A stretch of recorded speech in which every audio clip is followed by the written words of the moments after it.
যাকে হারিয়ে ফেলার ভয়টা একসময় বুকের প্রতিটা কোণে দোলা দিত, যার হারিয়ে যাওয়া কল্পনাতেই রাতের ঘুম উড়ে যেত।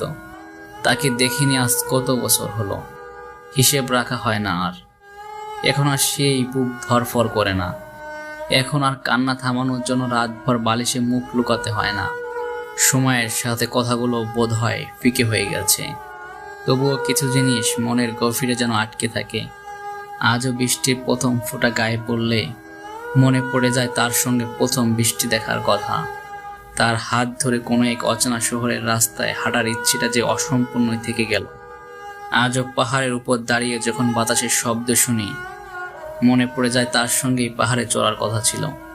আমরা কত স্বপ্ন বুনেছিলাম, একটা সমুদ্রের ধারে দাঁড়িয়ে দুজন একসঙ্গে ভবিষ্যৎ কল্পনা করতাম।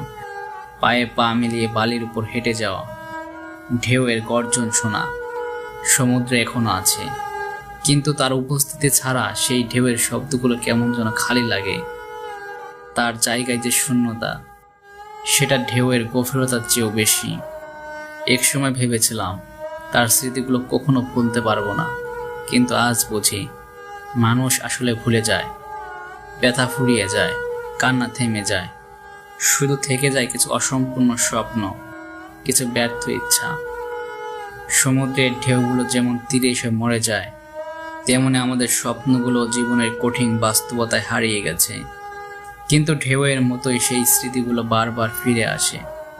আজ সমুদ্র দেখি একা, পাহাড় চড়ি একা, বৃষ্টি ভিজে একা, আর মনে মনে বলি কিছু স্মৃতি কখনো ভুলে যাওয়ার জন্য নয়, শুধু বয়ে বেড়ানোর জন্য।